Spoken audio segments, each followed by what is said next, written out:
ನಮ್ಮ ಜೊತೆ ಪ್ರಾಥಮಿಕ ಆರೋಗ್ಯ ಸುರಕ್ಷಾಧಿಕಾರಿಗಳ ಸಂಘದ ಅಧ್ಯಕ್ಷರಾದಂಥ ಚಂದ್ರಿಕಾ ಅವರು ನಮ್ಮ ಜೊತೆ ಇದ್ದಾರೆ. ಯಾಕಂದರೆ ವೈದ್ಯರ ಬೇಡಿಕೆ ಸಂಬಂಧಪಟ್ಟಂತೆ ಸಾಕಷ್ಟು ಬೇಡಿಕೆಗಳಿರುವಂಥದ್ದು ಮತ್ತು ಮಾರ್ಚ್ 16ರಿಂದ ವೈದ್ಯಾಧಿಕಾರಿ ಸಂಘದಿಂದ ಕೂಡ ಅವರು ಸರ್ಕಾರಿ ವೈದ್ಯಾಧಿಕಾರಿ ಸಂಘದಿಂದ ಕೂಡ ಪ್ರತಿಭಟನೆಗೆ ಮುಂದಾಗಿರೋದು, ಮುಷ್ಕರಕ್ಕೆ ಮುಂದಾಗಿರೋದು. ಈ ಸಂಬಂಧಪಟ್ಟಂತೆ ಮಾತಾಡ್ತಾ ಚಂದ್ರಿಕಾ ನಮ್ಮ ಜೊತೆ ಇದ್ದಾರೆ. ನಿಮ್ಮ ಡಿಮ್ಯಾಂಡ್ ಏನಿದೆ?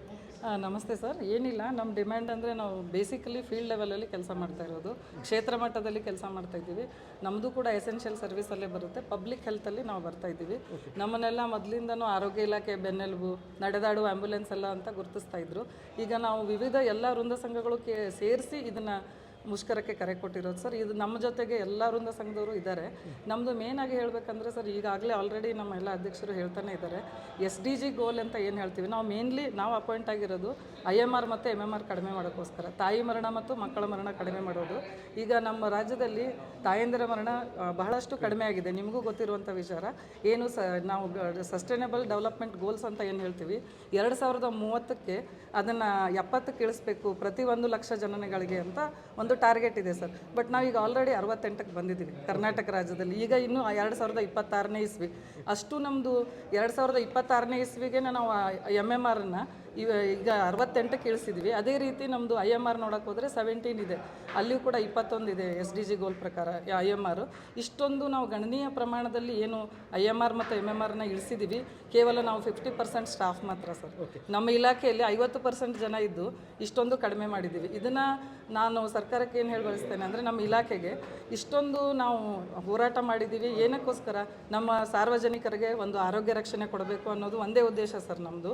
ಈಗ ಜನ ನಮ್ಮ ಹುದ್ದೆಗಳು ಕಡಿಮೆ ಆಗಿರೋದ್ರಿಂದ ಕ್ಷೇತ್ರ ಮಟ್ಟದಲ್ಲಿ ನಾವು ಕಾರ್ಯನಿರ್ವಹಿಸಬೇಕಾದ್ರೆ ವ್ಯಾಕ್ಸಿನ್ ಪ್ರಿವೆಂಟಬಲ್ ಡಿಸೀಸಸ್ ಅಂತ ಹೇಳ್ತೀವಿ. ನಾವು ಏನು ಮಕ್ಕಳಿಗೆ ವ್ಯಾಕ್ಸಿನ್ ಕೊಡ್ತಾ ಇದ್ದೀವಿ, 0 to 1 year ಅಥವಾ ಮತ್ತು 1 to 5 year ಮಕ್ಕಳದು ಏನು ಡೆತ್ ರೇಟ್ ಇದೆ ಅದರಿಂದ ಕಡಿಮೆ ಆಗ್ತಾ ಇರೋದು ಸರ್. ಮಕ್ಕಳಿಗೆ ರೋಗ ನಿರೋಧಕ ಚುಚ್ಚುಮದ್ದು ಕೊಡ್ತಾ ಇರೋದ್ರಿಂದ ಅದು ನಾವು ವೇಕೆನ್ಸಿ ಇದೆ, ಹೇಗೆ ಇದೆ ಅಂದರೆ ಒಬ್ಬರು 6ರಿಂದ 7 ಇನ್ಚಾರ್ಜ್ ಮಾಡ್ತಾ ಇದ್ದೀವಿ ಸರ್. ಒಬ್ಬ ಮನುಷ್ಯ 6ರಿಂದ 7 ಕೆಲಸಗಳನ್ನು ಹೇಗೆ ಮಾಡೋಕ್ಕೆ ಸಾಧ್ಯ ಸರ್? ನಮಗೆ ಅದು ಸಾಧ್ಯ ಆಗ್ತಾ ಇಲ್ಲ, ಭಾಳ ಹೆಕ್ಟಿಕ್ ಆಗ್ತಾ ಇದೆ ಸರ್. ಒಂದು ಹಳ್ಳಿಗೆ ಹೋದರೆ ನಾವು ಬೇಸಿಕಲಿ ಹಳ್ಳಿಯಲ್ಲಿ ಕೆಲಸ ಮಾಡೋರು, ಮನೆಗೆ ಹೋಗಿ ಗುಣಾತ್ಮಕ ಸೇವೆ ಕೊಡುವಂಥವ್ರು. ಅಂಥದ್ರಲ್ಲಿ ನಾವು ಒಂದು ಮನೆಗೆ ಹೋದಾಗ ಎಷ್ಟು ಮನೆಗೆ ಹೋಗೋಕ್ಕೆ ಸಾಧ್ಯ ಸರ್? 6ರಿಂದ 7 ಜನರದ್ದು ಪ್ರಭಾರ ಮಾಡ್ತೇವೆ. ಇದು 2 ದಶಕಗಳಿಂದ ಸಮಸ್ಯೆ ಸರ್. 2 ದಶಕಗಳಿಂದ ನೋಡೋಕೆ ಹೋದರೆ ನಮ್ಮದು ಹುದ್ದೆ ಖಾಲಿ ಆಗ್ತಾನೆ ಬರ್ತಾ ಇದೆ. 10,025 ಕೇಡರ್ ಸ್ಟ್ರೆಂತ್ ಸರ್ ನಮ್ಮದು. ಈಗ 5,031 ವೇಕೆನ್ಸಿ ಆಗಿದೆ, ಅಂದರೆ 4,994 ಮಾತ್ರ ನಾವು ಕಾರ್ಯನಿರ್ವಹಿಸ್ತಾ ಇದ್ದೀವಿ. ನೆಕ್ಸ್ಟ್ ಮಂತು 1,000 ಜನಕ್ಕೆ ಪ್ರಮೋಷನ್ ಆಗುತ್ತೆ, 3,500 ಜನ ಉಳ್ಕೋತೀವಿ. ಮಾರ್ಚಲ್ಲಿ 500 ಜನ ರಿಟೈರ್ಡ್ ಆಗ್ತಾರೆ, ಓನ್ಲಿ 3,400 ಅಥವಾ 3,000 ಜನ ಉಳ್ಕೋತೀವಿ ಸರ್. ನೀವು ಇಮ್ಯಾಜಿನ್ ಮಾಡಿ, 6 ಕೋಟಿ ಜನರಿಗೆ ಬರೀ 3,000 ಜನ ಸೇವೆ ಕೊಡೋದು ಹೇಗೆ ಸಾಧ್ಯ ಸರ್? IPHS ನಾರ್ಮ್ಸ್ ಕೇಳಿದ್ವಿ.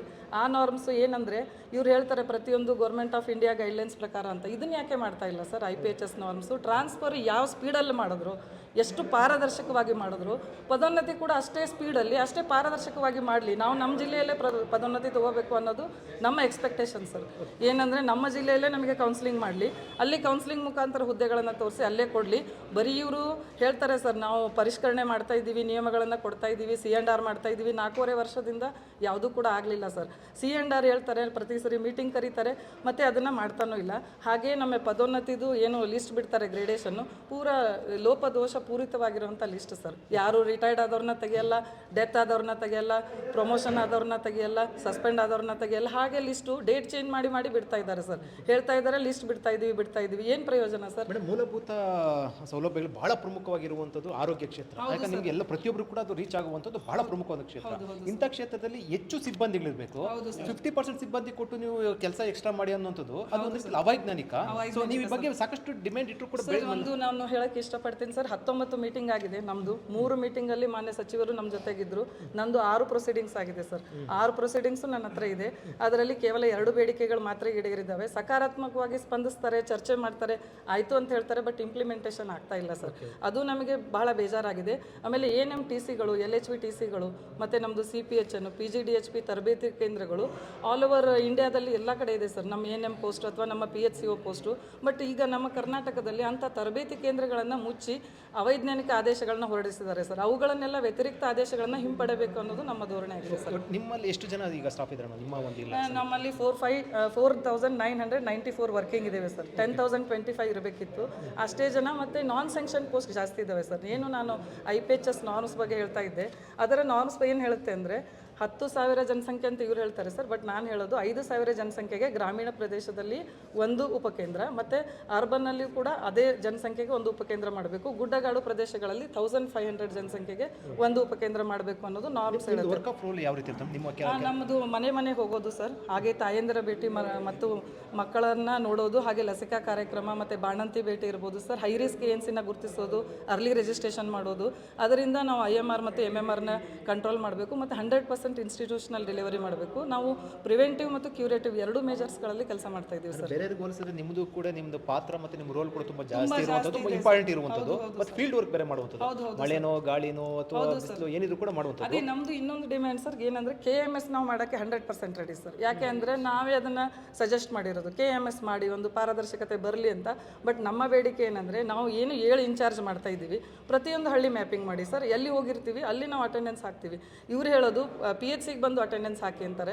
PHCಗಳು ನಮ್ಮಿಂದ 40-50 ಕಿಲೋಮೀಟರ್ ದೂರದಲ್ಲಿದ್ದಾವೆ, ಗುಡ್ಡಗಾಡು ಪ್ರದೇಶದಲ್ಲಿದ್ದಾವೆ. ನಮಗೆ ಪ್ರತಿದಿನ ಅಟೆಂಡೆನ್ಸ್ ಹಾಕೋದೇ ಕೆಲಸ ಆಗಬೇಕು, ಆ ಥರ ಇವರು ಹೇಳ್ತಾ ಇದ್ದಾರೆ. ಮತ್ತು ನಾವು ಎಸೆನ್ಷಿಯಲ್ ಸರ್ವಿಸ್ ಇರೋದ್ರಿಂದ 24/7 ನಾವು ಹೆಡ್ ಕ್ವಾರ್ಟ್ರಲ್ಲೇ ವಾಸ ಮಾಡ್ತಾ ಇದ್ದೀವಿ. ನಮಗೆ ಕ್ವಾರ್ಟರ್ಸ್ ಇದೆ ಸರ್, ಅಲ್ಲಿ ವಾಸ ಮಾಡ್ತಾ ಇದ್ದೀವಿ. ಇವರು 8 ಗಂಟೆಗೆ ಸೀಮಿತವಾಗಿ ಅಟೆಂಡೆನ್ಸ್ ಹಾಕಕ್ಕೆ ಹೇಳ್ತಾ ಇದ್ದಾರೆ, ಬಟ್ ನಾವು 24 ಅವರ್ಸ್ ಕೆಲಸ ಮಾಡ್ತಾ ಇದ್ದೀವಿ ಸರ್. ಈಗ ಮುಷ್ಕರ ನಡೆಸಿದ್ರೆ ಈಗ ಎಸ್ಮಾ ಕಾಯ್ದೆ ಜಾರಿ ಬರುತ್ತೆ, ಸೊ ಇವೆಲ್ಲರೂ ಕೂಡ ಸಿದ್ಧ ಇದ್ದೀರಾ? ಹೌದು ಸರ್, ಎಸ್ಮಾ ಕಾಯ್ದೆ ಬಂದರೂ ನಾವೇನು ಇದು ಮಾಡಲ್ಲ ಸರ್. ಬಟ್ ನಮ್ಗೆ ಒಟ್ಟಿನಲ್ಲಿ ಸಾರ್ವಜನಿಕರಿಗೆ ಒಳ್ಳೆಯದಾಗಬೇಕು.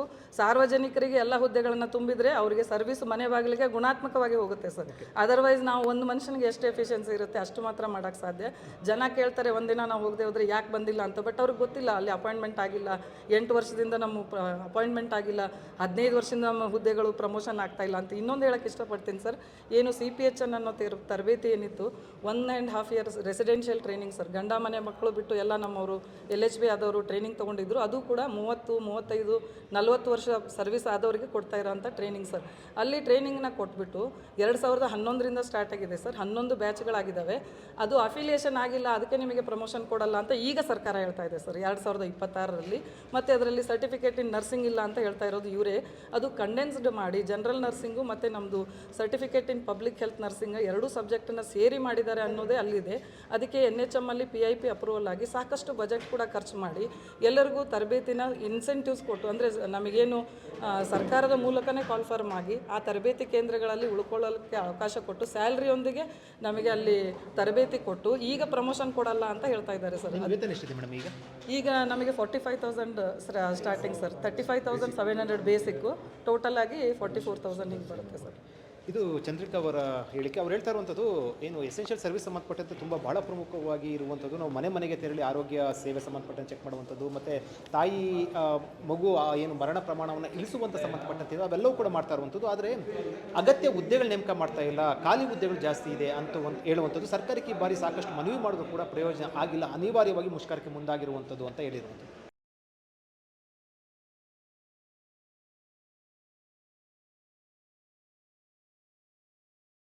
ಹೆಚ್ಚಿನ ಸುದ್ದಿ ಅಪ್ಡೇಟ್ಗೆ ಈಗಲೇ the federal Karnataka YouTube page ಅನ್ನು ಸಬ್ಸ್ಕ್ರೈಬ್ ಮಾಡಿ.